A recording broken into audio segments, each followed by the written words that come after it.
Welcome back. It's the Field of 68's off-season grades special Alabama edition.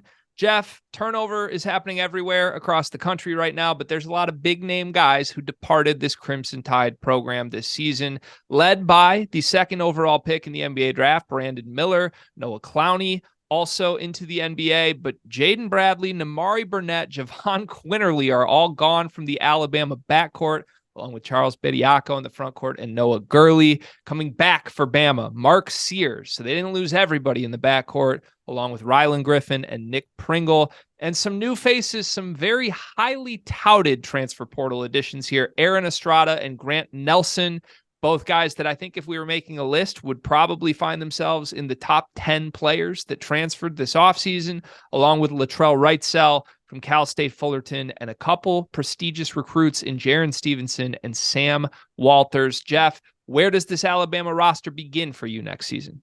I have no effing idea. No, it's crazy. I mean, how much turnover there was on this roster. And then throw in the coaching staff. You know, Nate Oats lost all three assistants. So it's like a completely different team right now for Nate Oats in Tuscaloosa. Again, Brandon Miller gone. He was the dude last year. Clowney was, talented, inconsistent, couldn't really shoot for most of the year. Like Quinterly, I don't know if it's that big a loss. He was on the bench at times. He started a few games. Like, I think that had kind of run its course, to be honest. I know he left late in the year, but whatever. Like, I love Estrada. Like, to me, their backcourt's probably better. I'd rather have Estrada than Quinterly and Bradley. You can give me Bradley and Quinterly or Estrada. I'm taking Estrada. Okay? Burnett doesn't even get a mention in there. Nimari doesn't get a mention. He was hurt for a lot of the year. So, yeah, I'll take Estrada over all three. How's that? Okay. I'll take Estrada over all three of those guys if you give me the pick. But again, it's who's the dude this year. Like Grant Nelson couldn't shoot, right? Like a bunch of different freshmen. Well, you don't win with freshmen at the end of the day. So you're relying on Sears, Estrada, those guys in your backcourt, and Grant Nelson's got to be able to make some shots, especially with the style that Nate Oats plays. And if he's jacking up threes and making 30% from three, you're in trouble. Like Grant Nelson's got to be really good. I'm not saying he's got to be a first-team all-league guy, but he better not cut his numbers in half from North Dakota State. He better average, 14 and 7 and make 35% of his threes for me to have Alabama to have any shot of being like a top 10, 15 team. Yeah, it's a lot of pressure on those big names, right? If they hit, then you can see the vision for this team. If just one of them doesn't hit, then that's where I think things get really dicey. And if multiple of Estrada and Nelson don't hit, then you're kind of left like, what happens here? Right. Now, what I've liked about Nate Oats' teams the past couple of years, I think he's balanced high impact additions from the portal with great recruiting, with guys that just set foot on the Alabama campus as Alabama basketball players until they went to the NBA. And look, he's got a decent class. Is that fair to say? Like, there are a couple guys we expect to make an impact immediately in year one, but there is no Brandon Miller here on paper. There is no like superstar that's stepping right in. No. And I do feel like stepping back, there's a pretty large-ish hole in the front court. Like, they didn't address that from the portal at all, right? Well, Bediako killed him.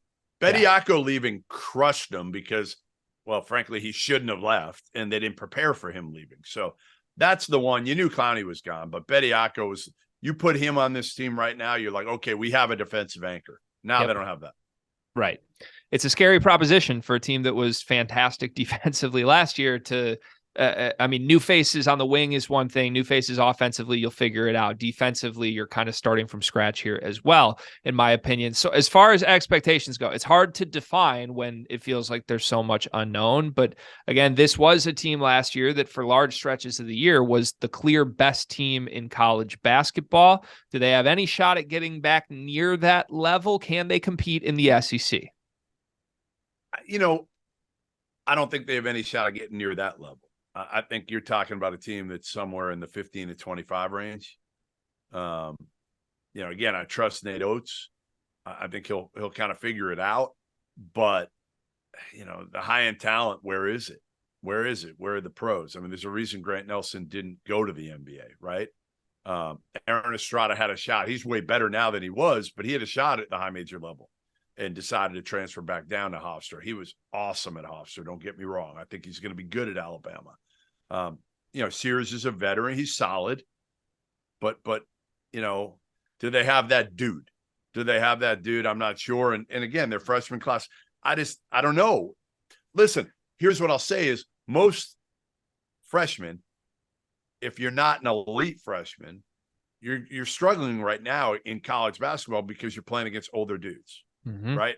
Most of these guys they brought in were not elite freshmen. You're talking about guys, Jaron Stevenson, a top 50 kid, Sam Walters, a top 7,500 kid. So I don't know if they have that. I don't think they do.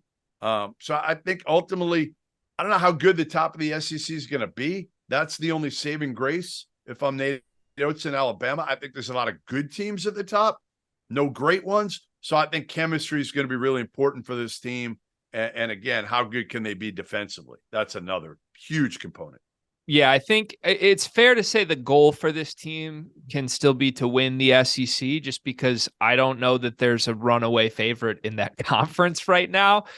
This is definitely a tournament team to me, but it is also a tournament team that, would I be shocked if everything went wrong or if something big went wrong and all of a sudden they're on the bubble for much of the year? No, I wouldn't be shocked by that.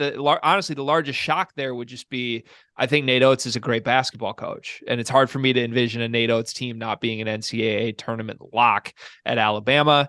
If you had to identify one X factor here, where would you go?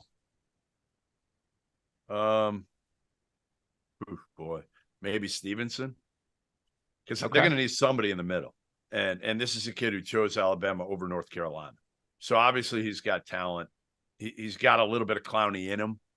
Athletic, can probably be a rim protector a little bit. Maybe could step out, make a few shots. Again, high upside guy. Man, again, he's just going to have a lot on him.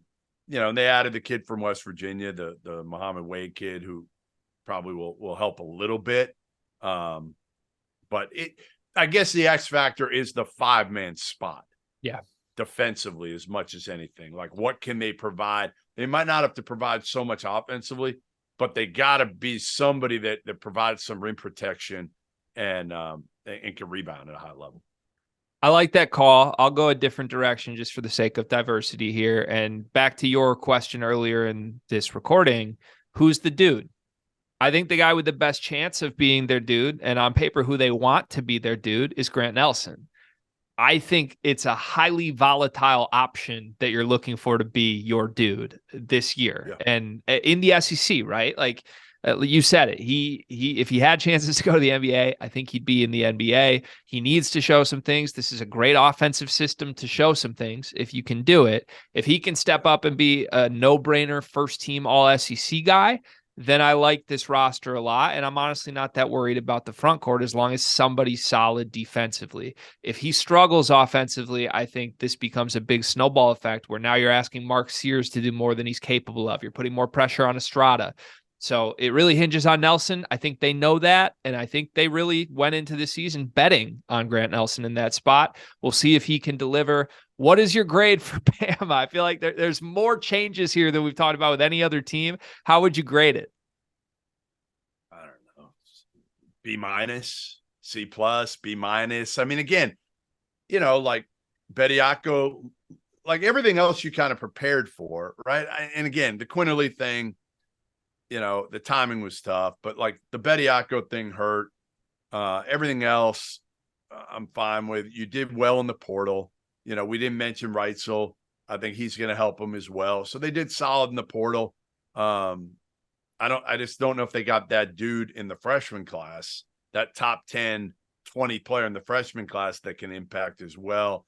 So I give him probably a B-, I guess. Okay. That maps with me being the harsh grader. I'm going to go C for Bama, mostly because I have no idea still where to start with this. It just feels right to land in the middle. You could tell me that this was a fantastic offseason, and 2 months from now, we're like, oh, they nailed it. Or you could tell me it's a disaster, and I'd believe that. I think there's such a wide range of outcomes. If we could combine teams, Jeff, could we combine Alabama's backcourt with Indiana's front court and just win a national championship? That'd be pretty good, wouldn't it? It'd That'd be pretty good. nice. They're kind of the inverse world Indiana to me right now. So, and I gave them a C. It feels right to give Alabama a C. All right, for Jeff Goodman, I'm Greg Waddell. If you like this video, you can find all of our offseason grades videos on the Field of 68 YouTube channel. Click subscribe for us while you're over there, and we'll see you next time. Our partner for today's episode is Athletic Greens. I started taking AG1 during the college basketball season, and I loved the impact that it had on my energy levels. I'm a big coffee in the morning guy, but by the time that the afternoon would hit, I needed another boost. AG1 helped me tremendously, especially on those days when I didn't want to get up off the couch and go hit the gym. Their tagline is AG1 is comprehensive health and the power of habit in one. And man, that could not be more true. It's nearly impossible to eat and drink in a healthy manner in the month of February and the month of March when you are in my business. And AG1 was exactly the supplement that I needed to improve my gut health and cover my nutritional basis for the day. I've continued that into April. I've continued that into May, and I'm going to continue that the rest of the summer. All I have to do is mix a scoop of AG1 with some water, or maybe add it into a smoothie, and I'm ready to go. Do it after lunch, and you'll be ready to go for the rest of the day. If a comprehensive solution is what you need from your supplement routine, then Athletic Greens is giving you a free 1-year supply of vitamin D and 5 free travel packs with your first purchase. Go to athleticgreens.com/field68. That's field 68 FIELD, the number 6, the number 8, and you can get yours now. So check it out and help support this show. Thanks.